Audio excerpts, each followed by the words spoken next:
আজকে আমি আলোচনা করব টেন্স নিয়ে। অর্থাৎ অনেকেই আছে যারা টেন্স চিনতে পারে না, যেমন প্রেজেন্ট কন্টিনিউয়াস টেন্স কোনটা, তারপর প্রেজেন্ট পারফেক্ট টেন্স কোনটা, তারপর পাস্ট কন্টিনিউয়াস টেন্স কোনটা, তারপর হচ্ছে ফিউচার টেন্স কোনটা, এগুলো অনেকেই চিনতে পারে না। আসলে টেন্স আমরা যদি টেন্স না পারি তাহলে আমরা কখনোই ইংলিশে ট্রান্সলেশন করতে পারবো না বা ইংলিশে কথা বলতে পারবো না। টেন্স না পারলে আমরা কখনোই voice, degree, narration, changing sentence, article এগুলো কখনোই করতে পারবো না। তো সবার প্রথমে আমাদেরকে অবশ্যই টেন্স শিখতে হবে। তো টেন্স শেখার আগে যে বিষয়গুলো আমাদেরকে শিখতে হবে সেগুলো হলো সাবজেক্ট কি, অবজেক্ট কি, তারপর হচ্ছে ভার্ব চিনতে হবে, পার্সন কি, নাম্বার কি, এগুলো আমাদের অবশ্যই চিনতে হবে। এগুলো যদি আমরা না শিখি তাহলে আমরা কখনোই টেন্স করতে পারবো না। তাহলে অবশ্যই আমাদেরকে কি করতে হবে, subject, object, verb, person, number এগুলো অবশ্যই আমাদের চিনতে হবে।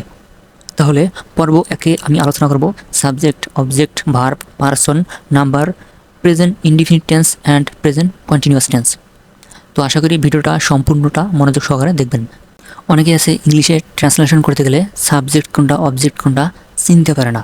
আসলে আমরা যখন কোনো বাংলা বাক্য থেকে ইংলিশে অনুবাদ করব তখন অবশ্যই আমাদেরকে সাবজেক্ট এবং অবজেক্ট চিনতে হবে। এখানে দেখেন সাবজেক্ট অ্যান্ড অবজেক্ট চেনার উপায়। সাবজেক্ট মানে কি উদ্দেশ্য বা কর্তা, আর অবজেক্ট মানে কি কর্ম।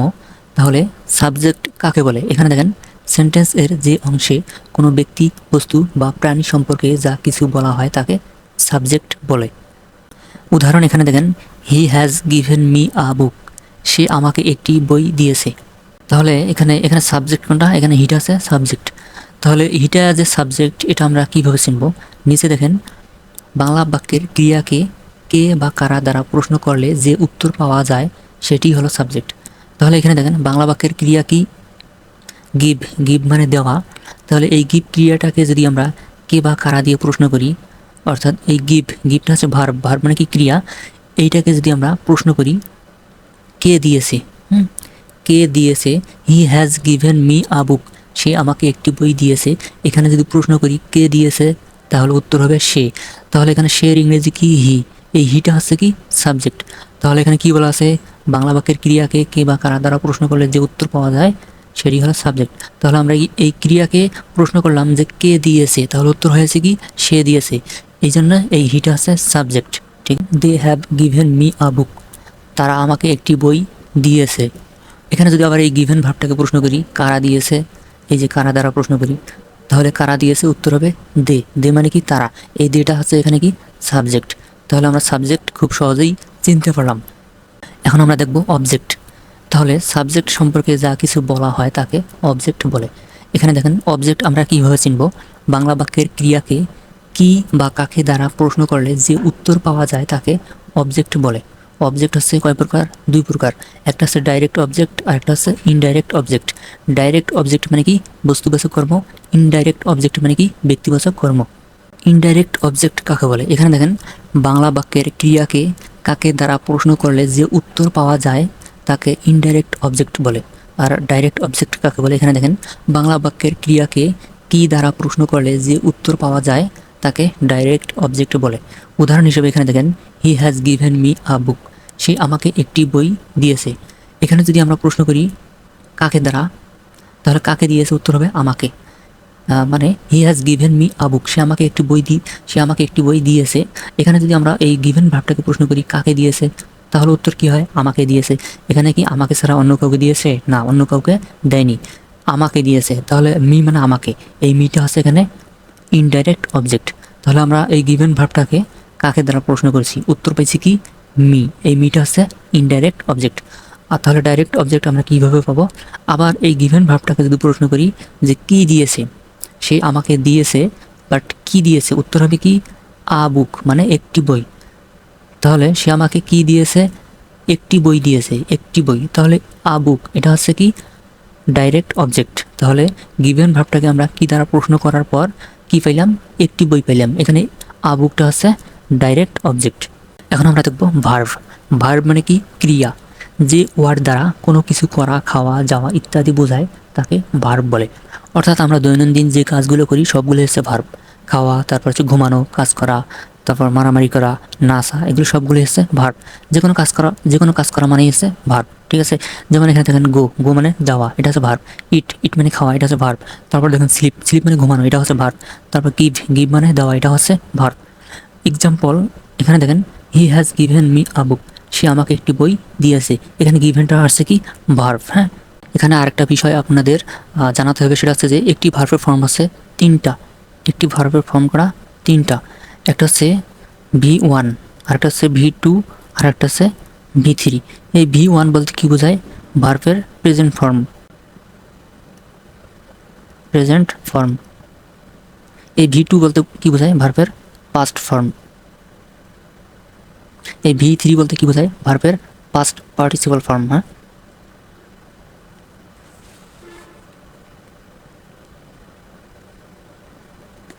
ভার্বের পাস্ট পার্টিসিপল ফর্ম। যেমন একটা ভার্বের উদাহরণ দেখি, যেমন গো। গো মানে যাওয়া, এটা হচ্ছে ভার্বের প্রেজেন্ট ফর্ম। তাহলে এর গো এর পাস্ট ফর্ম কী হবে? Went, WENT, went. তারপর আবার দেখেন গো এর পাস্ট পার্টিসিপল ফর্ম কী হবে? গন হবে। তারপর ডু। ডু মানে কি? করা। ডুটা হচ্ছে ভার্বের প্রেজেন্ট ফর্ম। ডু এর পাস্ট ফর্ম কী হবে? ডিড, এবং পাস্ট পার্টিসিপল ফর্ম কী হবে? ডান। তাহলে ডু, ডিড, ডান। তো এই ভার্বগুলো আপনারা কোথায় পাবেন? আপনারা যে ক্লাসে পড়েন না কেন সেই ক্লাসের একটা ইংলিশ গ্রামার আছে। হ্যাঁ, ওই ইংলিশ গ্রামারের টপিকের মধ্যে দেখবেন যে একটা ভার্বের অধ্যায় আছে। ওই ভার্বের অধ্যায়ে গিয়ে অনেক ভার্ব পাবেন, সেখানে ওই ভার্বগুলো এভাবে মুখস্থ করবেন। হ্যাঁ, যে ভার্বের প্রেজেন্ট ফর্ম, ভার্বের পাস্ট ফর্ম, ভার্বের পাস্ট পার্টিসিপাল ফর্ম, ওইখানে অনেক ভার্ব আছে, সেখানে আপনারা পড়বেন। আর এখন তো যদি আপনাদের কাছে ইংলিশ গ্রামার না থাকে তাহলে কমেন্ট করে জানাবেন, আমি আপনাদের যতগুলো ভার্ব আছে সবগুলো PDF দিয়ে দেবো। অবশ্যই কমেন্ট করে জানাবেন। তারপর আমাদেরকে চিনতে হবে কি? পার্সন। পার্সন মানে কি? পুরুষ। পার্সন কাকে বলে? বিভিন্ন সেন্টেন্সে ভার্বের ভিন্ন ভিন্ন সাবজেক্টকে পার্সন বলে। পার্সন আছে 3 প্রকার, যেমন ফার্স্ট পার্সন। ফার্স্ট পার্সন মানে কি? উত্তম পুরুষ। উত্তম পুরুষ ফার্স্ট পার্সন কোনগুলো? আই, মি, মাই, এগুলো হচ্ছে ফার্স্ট পার্সন। হ্যাঁ, যেমন এখানে দেখেন আই অ্যাম আ গুড বয়, আমি একজন ভালো বালক। এখানে আইটা কি? First person. এজন্য এখানে আইটা ফার্স্ট পার্সন, এখানে আইটা ফার্স্ট পার্সন, এজন্য আইয়ের সাথে অ্যাম হয়েছে। আবার দেখেন you, you are a good boy, এখানে ইউটা হচ্ছে সেকেন্ড পার্সন, এখানে ইউটা হচ্ছে সেকেন্ড পার্সন, এর জন্য ইউ এর সাথে কি হয়েছে? আর হয়েছে। আবার দেখেন হি ইজ আ গুড বয়, সে একজন ভালো বালক। এখানে হিটা হচ্ছে থার্ড পার্সন সিঙ্গুলার নাম্বার, এজন্য হির সাথে কি হয়েছে? ইজ হয়েছে। নিচে দেখেন নাম্বার। নাম্বার মানে কি? বচন। নাম্বার কাকে বলে? যা দ্বারা কোনো ব্যক্তি বা প্রাণীর সংখ্যা বোঝায় তাকে নাম্বার বলে। নাম্বার হচ্ছে 2 প্রকার, একটা হচ্ছে সিঙ্গুলার নাম্বার আর একটা হচ্ছে প্লুরাল নাম্বার। সিঙ্গুলার নাম্বার মানে কি? এক বচন। প্লুরাল নাম্বার কি? প্লুরাল নাম্বার মানে কি? বহুবচন। তাহলে এখানে দেখেন সিঙ্গুলার নাম্বার বলতে একজন ব্যক্তি, বস্তু বা প্রাণীকে বোঝাবে, আর প্লুরাল নাম্বার বলতে একের অধিক, 2, 3, 4 যতগুলো বোঝাই না কেন সবগুলো হচ্ছে প্লুরাল নাম্বার হবে। হ্যাঁ, যেমন এখানে দেখেন ম্যান। ম্যান মানে কি? মানুষ। MEN, main. মেন মানে মানুষেরা। ম্যান মানে মানুষ, এটা একজন মানুষকে বোঝায়, এজন্য ম্যানটা হচ্ছে সিঙ্গুলার নাম্বার। এখানে দেখেন মেন, MEN, মেন। মেন মানে কি? মানুষেরা। মানুষেরা বলতে এখানে কিন্তু অনেকগুলো মানুষকে বুঝাইছে। হ্যাঁ, 1-2জনকে না, কিন্তু একজনকে না। মেন বলতে মানুষেরা। যখন কোনো অনুষ্ঠানে অনেকগুলো লোক থাকে তখন আমরা কিন্তু বলি মানুষেরা, আর যখন একজন মানুষ থাকে তখন বলি কিন্তু মানুষটি বা ওই মানুষটা বা ওই লোকটা। হ্যাঁ, এইভাবে বুঝতে হবে আমাদের। তারপর নিচে দেখেন দ্য কাউ। দ্য কাউ মানে কি? গরুটি। গরুটি বলতে একটি মাত্র গরুকে বোঝাইছে। হ্যাঁ, আর দ্য কাউস মানে গরুগুলো। গরুগুলো বলতে অনেকগুলো গরুকে বোঝাইছে। তাহলে সিঙ্গুলার নাম্বার মানে এক বচন, প্লুরাল নাম্বার মানে বহু বচন। সিঙ্গুলার বলতে একজনকে বোঝায়, আর প্লুরাল বলতে একের অধিক ব্যক্তি, বস্তু বা প্রাণীকে বোঝাবে। এখানে দেখেন টেন্স। টেন্স মানে কি? কাল। টেন্স কাকে বলে? কোনো কাজ সংঘটিত হওয়ার সময়কে টেন্স বলে। যেমন আমি বল খেলি, আই প্লে বল। আমি বল খেলেছিলাম, আই প্লেড বল। আমি বল খেলবো, আই উইল প্লে বল। আমি বল খেলি বলতে আমি বর্তমানে এটা কাজ করা বোঝায়, এজন্য এটা প্রেজেন্ট টেন্স। আমি বল খেলেছিলাম। আমি বল খেলেছিলাম বলতে আমি অতীতকালে বলটা খেলেছিলাম। অতীতকালে যদি কোনো কিছু বোঝায় তখন সেটা কোন টেন্স হবে? পাস্ট টেন্স হবে। আর নিচে দেওয়া আছে আমি বল খেলবো। আমি বল খেলবো বলতে কি বোঝায়? আমি কিন্তু এখন বল খেলি না বা আগেও খেলি নাই, আমি ভবিষ্যতে খেলবো। হয়তো আজ খেলি নাই, তবে কাল খেলবো। মানে যে কাজটা মানে ভবিষ্যতে করব, যদি ভবিষ্যতে বোঝায় তখন সেটি হবে future tense. I will play ball, এটা কোন টেন্স? Future tense. এখানে দেখেন টেন্স। টেন্স হচ্ছে প্রধানত 3 প্রকার, যেমম প্রেজেন্ট টেন্স মানে বর্তমানকাল, পাস্ট টেন্স অতীতকাল, ফিউচার টেন্স মানে ভবিষ্যৎকাল। এখানে যে টেন্স 3 প্রকার, এই 3 প্রকার টেন্সের ভিতরে আবার 4 প্রকার করে টেন্স আছে। যেমন এখানে দেখেন প্রেজেন্ট টেন্স হচ্ছে আবার 4 প্রকার, যেমন প্রেজেন্ট ইনডিফিনিট টেন্স মানে সাধারণ বর্তমানকাল, প্রেজেন্ট কন্টিনিউয়াস টেন্স মানে সাধারণ চলমানকাল, প্রেজেন্ট পারফেক্ট টেন্স মানে পুরা ঘটিত বর্তমানকাল, প্রেজেন্ট পারফেক্ট কন্টিনিউয়াস টেন্স মানে পুরা ঘটমান বর্তমানকাল। আর নিচে দেখেন পাস্ট টেন্স আবার 4 প্রকার, যেমন পাস্ট ইনডিফিনিট টেন্স মানে সাধারণ অতীতকাল, পাস্ট কন্টিনিউয়াস টেন্স মানে চলমান অতীতকাল, পাস্ট পারফেক্ট টেন্স মানে পুরা ঘটিত অতীতকাল, পাস্ট পারফেক্ট কন্টিনিউয়াস টেন্স মানে পুরা ঘটমান অতীতকাল।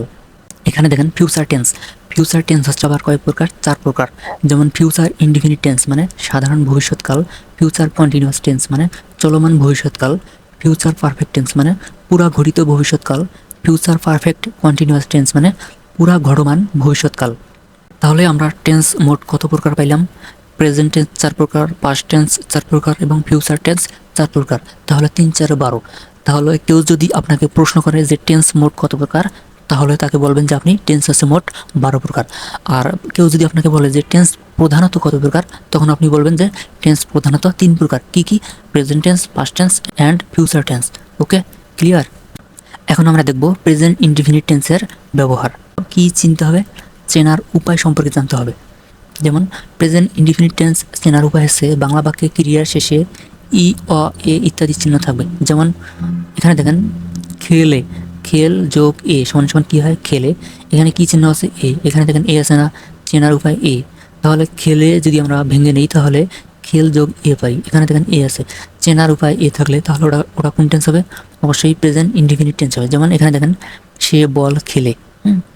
তবে একটা টেন্সের আবার গঠন কয়েক রকম হয়, যেমন অ্যাফার্মেটিভ গঠন হয়, নেগেটিভ গঠন হয়, তারপর ইন্টারোগেটিভ গঠন হয়, নেগেটিভ অ্যান্ড ইন্টারোগেটিভ গঠন হয়, তারপর হচ্ছে ডাব্লিউএস গঠন হয়, ডাব্লিউএস নেগেটিভ গঠন হয়।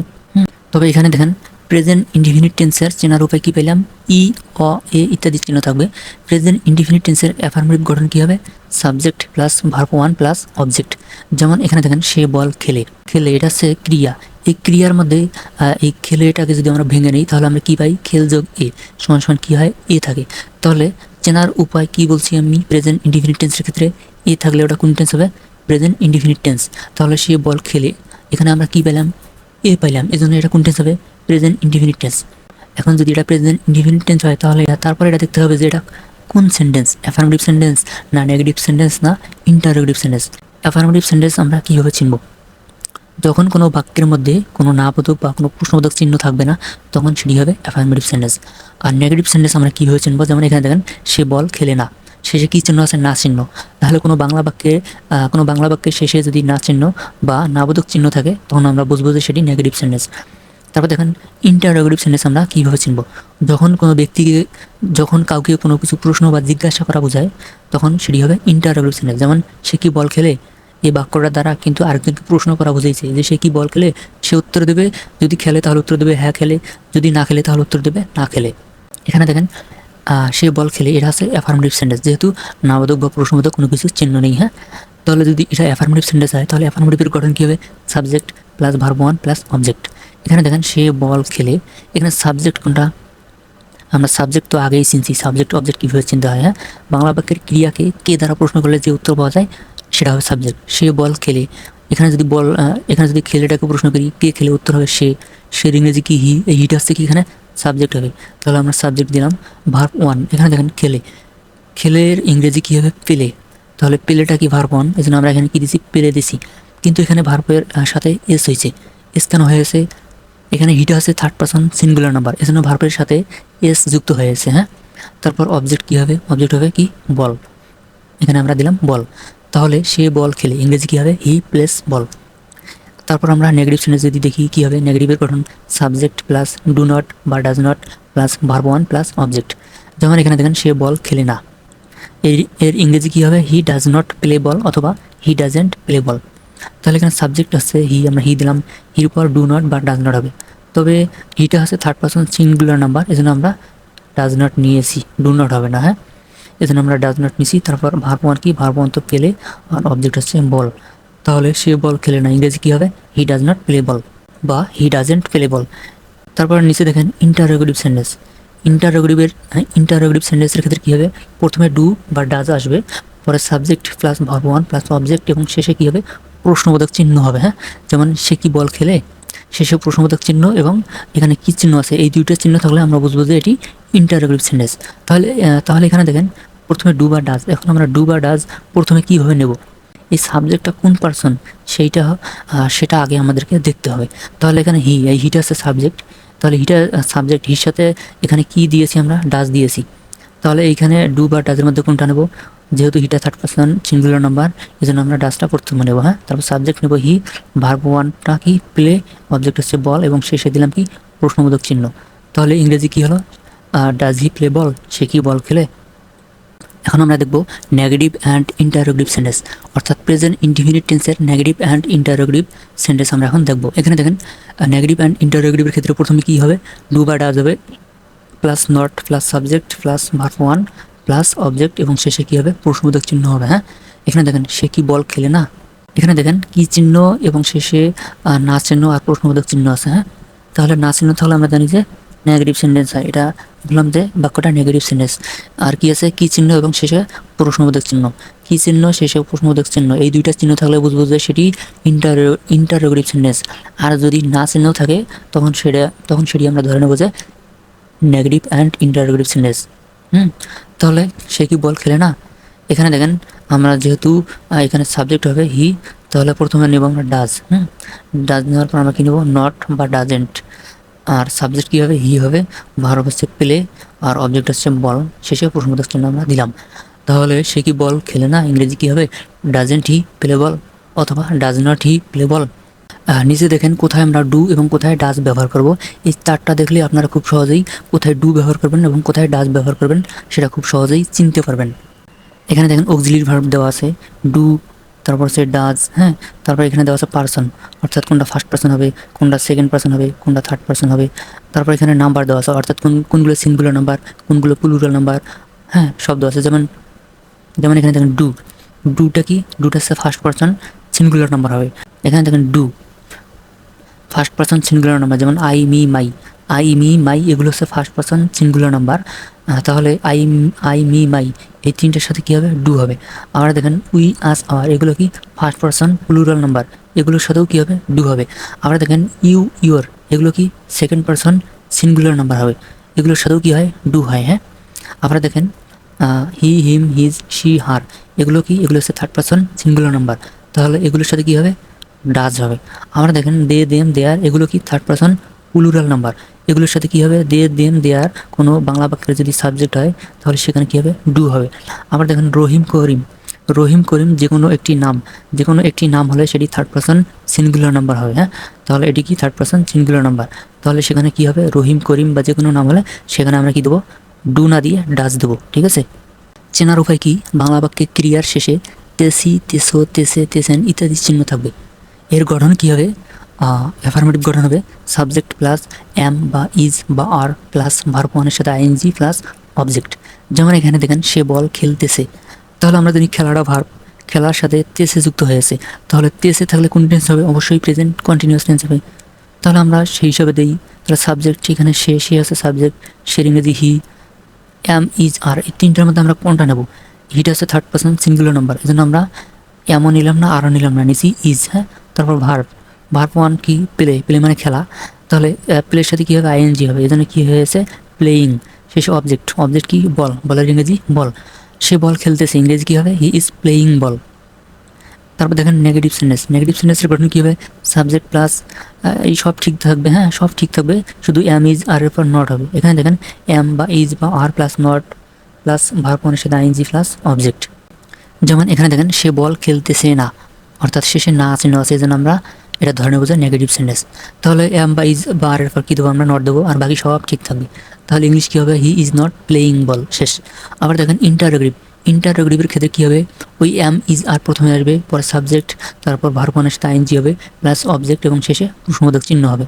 অর্থাৎ ইন্টারোগেটিভ সেন্টেন্সের ক্ষেত্রে সবগুলোর শেষেই প্রশ্নবোধক চিহ্ন অবশ্যই থাকবে, আর প্রশ্নবোধক চিহ্ন থাকলে আপনি অবশ্যই বুঝবেন যে সেটি হবে ইন্টারোগেটিভ সেন্টেন্স। হ্যাঁ, যেমন এখানে দেখেন সে কি বল খেলতেছে, তাহলে এখানে কী চিহ্ন আছে এবং শেষে প্রশ্নবোধক চিহ্ন আছে, এই জন্য আমরা এটি বুঝবো যে অবশ্যই ইন্টারোগেটিভ সেন্টেন্স। তাহলে প্রথমে এম বা ইজ বা আর এই তিনটার মধ্যে কোনটা নেব, যেহেতু সাবজেক্ট আছে হির সাথে ইজ হয়, সেহেতু আমরা ইজটাই প্রথমে নেব, এম বা আর নিলাম না, ইজ নিলাম। সাবজেক্ট আছে হি, তারপর ভার্বনের সাথে আইএনজি, প্লের সাথে আইএনজি, প্লেয়িং, অবজেক্ট হচ্ছে বল এবং শেষে প্রশ্নবোধক চিহ্ন। তাহলে কি হলো, সে কি বল খেলতেছে, ইজ হি প্লেয়িং বল। এখন আমরা দেখব প্রেজেন্ট কন্টিনিউয়াস টেন্সের নেগেটিভ অ্যান্ড ইন্টারোগেটিভ সেন্টেন্সের গঠন। তাহলে নেগেটিভ অ্যান্ড ইন্টারোগেটিভ ক্ষেত্রে কী হবে, প্রথমে অ্যাম বা ইজ বা আর, পরে হবে নট, তারপর সাবজেক্ট, ভার্বনের সাথে আইএনজি, অবজেক্ট এবং শেষে কী হবে, প্রশ্নবোধক চিহ্ন। যেমন সে কি বল খেলতেছে না, তাহলে কি কি চিহ্ন এবং প্রশ্নবোধক চিহ্ন, এই দুইটা চিহ্ন থাকলে ধরে নেবো এটা ইন্টারোগেটিভ সেন্টেন্স। আবার না চিহ্ন আছে তাহলে নেগেটিভ সেন্টেন্স হয়। তাহলে কোনো বাংলা বাক্যে যদি এরকম তিনটা চিহ্ন থাকে তাহলে আমরা বুঝবো যে সেটি নেগেটিভ অ্যান্ড ইন্টারোগেটিভ সেন্টেন্স হবে। তাহলে এম বা ইজ বা আর হবে, পর নট, যেহেতু সাবজেক্ট আছে হি তাহলে আমরা ইজ নেবো, এমও নেবো না আরও নেবো না, ইজ নিলাম, নট দিলাম, সাবজেক্ট আছে হি দিলাম, ভার্বনের সাথে আইএনজি, প্লের সাথে আইএনজি কী হবে, প্লেয়িং, অবজেক্ট কি বল, আমরা দিলাম বল এবং শেষে প্রশ্নবোধক চিহ্ন। তাহলে কি হলো, সে কি বল খেলতেছে না, ইজ নট হি প্লেয়িং বল, অথবা ইজেন্ট হি প্লেয়িং বল, সে কি বল খেলতেছে না। নিচে দেখেন এম বা ইজ বা আর আমরা কোথায় ব্যবহার করব। এখানে দেখেন আই, মি, মাই, এগুলো কি, এগুলো হচ্ছে first person singular number. I, me, my কোনো বাংলা বাক্যের যদি সাবজেক্ট হয় বা যদি প্রথমে থাকে তাহলে আই, মি, মাইয়ের সাথে কী হবে, এম দেবো আমরা। হ্যাঁ, আবার দেখেন উই, আস, আওয়ার, কোনো বাংলা বাক্যের যদি সাবজেক্ট হয় বা থাকে উই, আস, আওয়ার, এগুলো কি, এগুলো হচ্ছে ফার্স্ট পারসন প্লুরাল নাম্বার। তাহলে এগুলো হলে উই, আস, আওয়ার কোথাও থাকলে আমরা কী দেবো, আর দেবো। আবার দেখেন ইউ, ইউর, এগুলো হচ্ছে সেকেন্ড পারসন সিঙ্গুলার নাম্বার বা প্লুরাল নাম্বার, উভয় ক্ষেত্রে আমরা কী দেবো, আর দেবো। হ্যাঁ, আবার দেখেন, আবার নিচে দেখেন হি, হিম, হিজ, শি, হার, এগুলো কি, এগুলো হচ্ছে থার্ড পারসন সিঙ্গুলার নাম্বার। তাহলে কোথাও যদি হি, হিম, হিজ, শি, হার এগুলো থাকে তাহলে সেখানে আমরা কী দেবো, ইজ দেবো। হ্যাঁ, আবার দেখেন দে, দেম, দেয়ার, এগুলো হচ্ছে কি থার্ড পারসন প্লুরাল নাম্বার। কোথাও যদি দে, দেম, দেয়ার থাকে তাহলে অবশ্যই সেখানে আমরা কী দেবো, আর দেবো। তো ভিডিওটা যদি আপনাদের ভালো লাগে তাহলে অবশ্যই লাইক, কমেন্ট এবং শেয়ার করে পাশে থাকবেন।